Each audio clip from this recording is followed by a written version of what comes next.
we don't talk enough about how much luck plays a role in a business, but it really does. It really does. So share with us your journey into the syndication world from that deal. Where did you go from there? And share with us some of the ways that you have used to raise capital. Yeah. So from there, I made contact with a hedge fund. It was through a event. One thing, Tim, that I love about what you do is you Hmm. are like the connector in the space. I was chatting with Pace Morby, and Pace told me about how you brought his number one or number two person to his organization because of an event. And I'm thinking, yeah, that's Tim. Every time I see Tim, he's got another event coming together. Ron LeGrand, this person. And so I so appreciate that about you because that's how my next big investor came. It was an event, and he happened to have a $5 million hedge fund at the time that he's since grown into over 50 million. And he didn't have the infrastructure to go out there and acquire a bunch of real estate. His hedge fund had previously just done more like stocks and derivatives. And so he jumped into real estate, and I got to be the operation arm for him. And that hedge fund led to a second hedge fund out of New York called Red Brick Capital. Red Brick gave us a bunch of money, and we went out and placed it for them. And so we basically got to start, we went from jogging, so to speak, to running really fast, placing a lot of capital in projects. And then at a certain point, we figured out how to start talking to individual investors again, retail investors. And now that's all that we do. We get a little bit more favorable splits when we talk with individuals versus institutional capital. Gotcha. That's amazing. I didn't even know that you have that experience with institutional capital. And so we definitely learn more about the differences between the two. Because a lot of people, a lot of syndicators who have been raising from retail investors, really wanting to learn more about and wanting to raise capital from family offices and bigger check writers, institutional players. And so give us some insights into the difference between those two types of investors. Yeah. So an individual, this is you and me. This is the folks on this call right now. We've got Corey, who's doing IRA custodial work, like individual human beings. And it comes down to a relationship.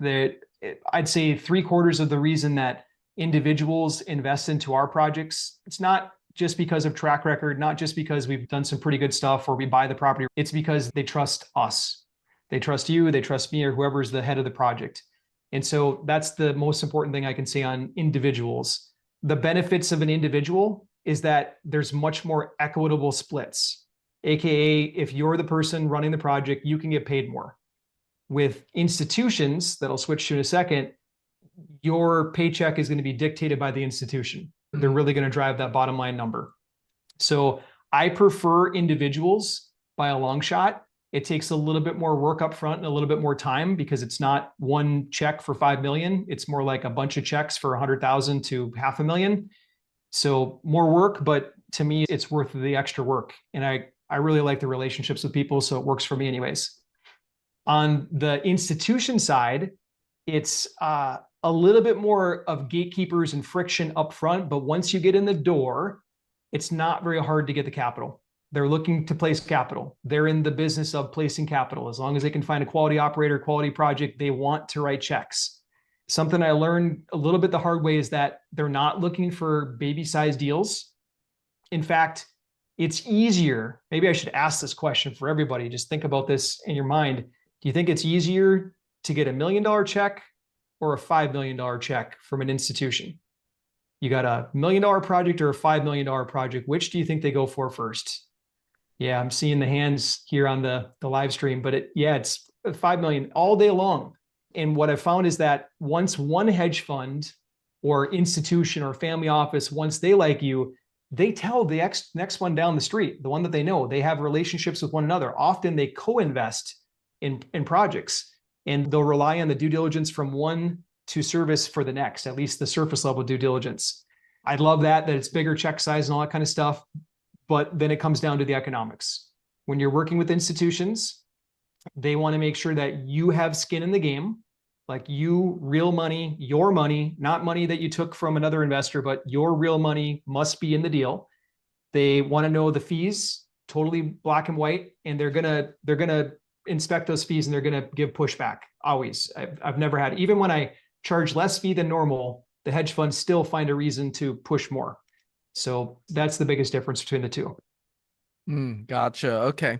All right. So share with us, what does your business model looks like right now? What type of assets you go after, and then also share with us about your team structure too, because I know you don't do the capital raising anymore. You have your team doing it. So yeah, give us an overview of your current business model.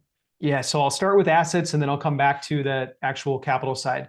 So assets, we're going after Class A and Class B multifamily properties.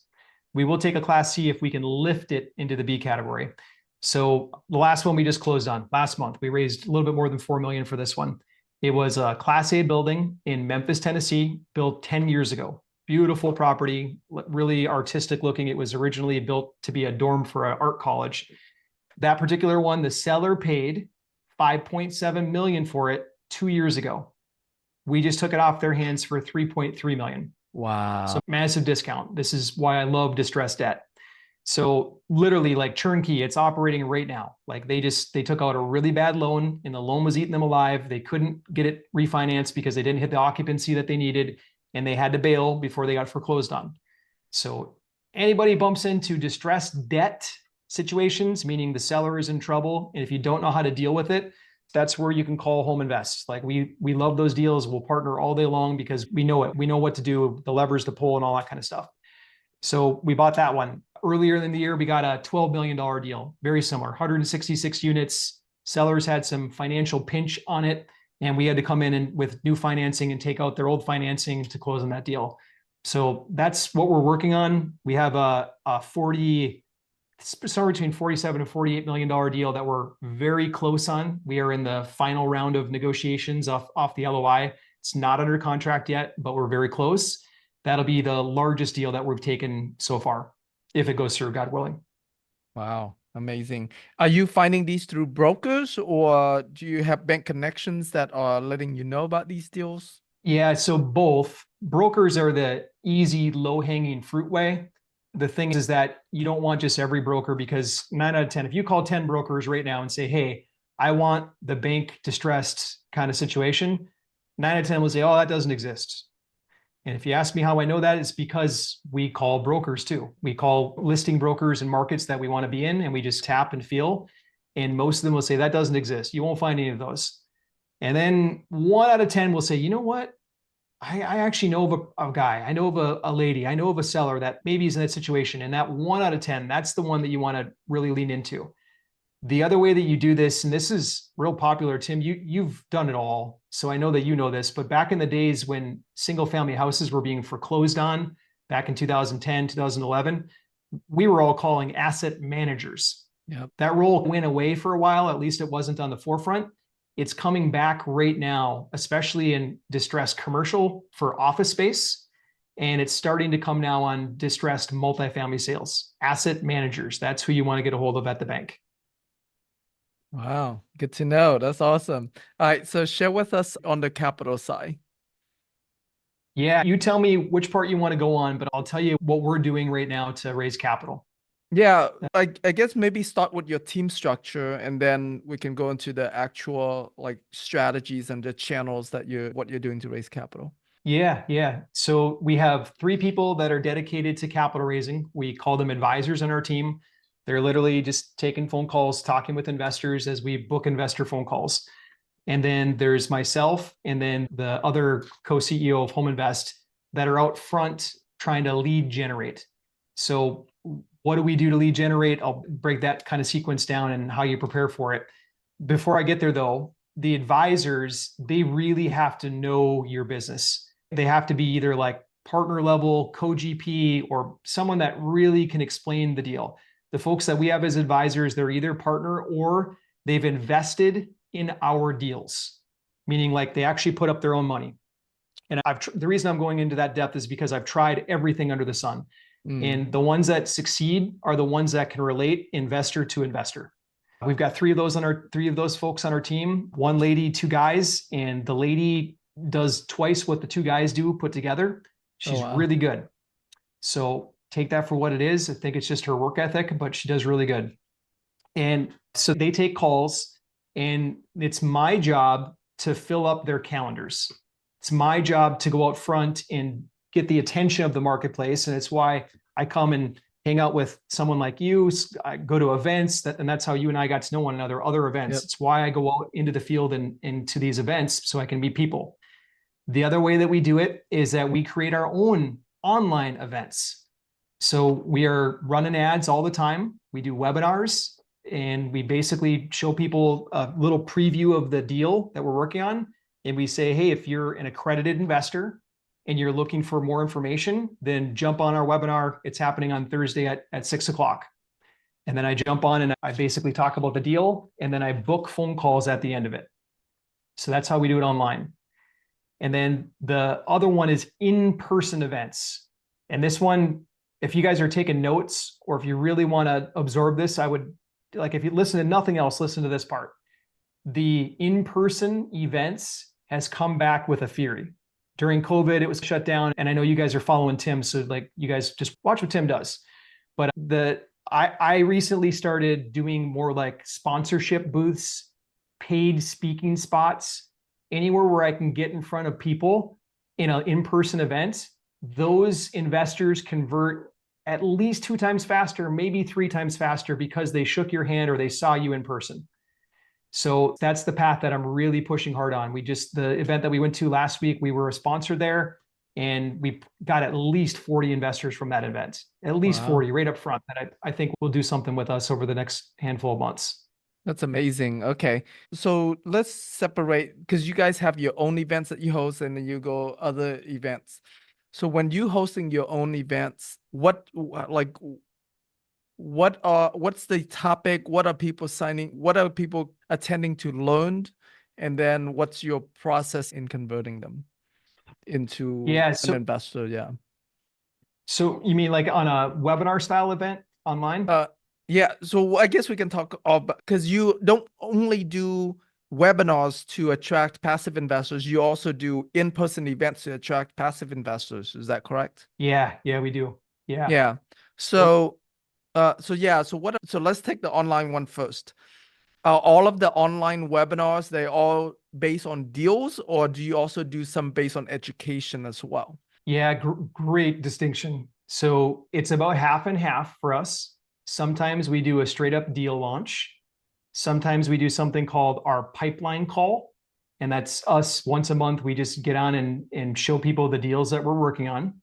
And that's like upfront. So it's either a specific deal launch or a pipeline call. Those are specific for real estate investments. And then the other half of the online events that we do, they're education topical based. So as an example, next week, we're doing one on how to squeeze out tax benefits still this year. And it's a very timely webinar because a lot of people this time of year, they're looking to place capitals for tax. We're going to do another one on 401ks, how to use your 401k in your IRA. We'll do probably another one right before Christmas on another topic.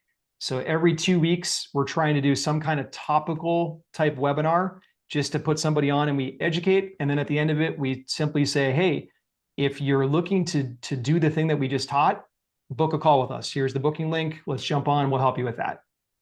That's amazing. I love that. Okay. And then your in-person events that you host, your company hosts, what's the topic that you bring them into? Yeah. So same as this would be a huge shocker here, but same model as virtual. About half of them are more deal specific, and then half of them are more education. And what I found is that you have to test, and not every city is the same. Like we did one in Tampa 4 or 5 months ago, and it was completely different. Like it rocked it in Tampa, and I'm like, okay, let's replicate that in Miami. I live in Fort Myers, Florida, so I'm like, we can take the team and drive to either one, no problem. The Tampa one rocked it, but the Miami one bombed. And so we switched topics in Miami, and we made it more of an education event instead of investor focus. And then all of a sudden that did really well. So there's not like one size fits all, but when you find a message that actually works, then you should just try to replay it, try to run it, keep testing things. You have to test hooks, you have to test advertising. Yeah, but we do both education based and investor focused.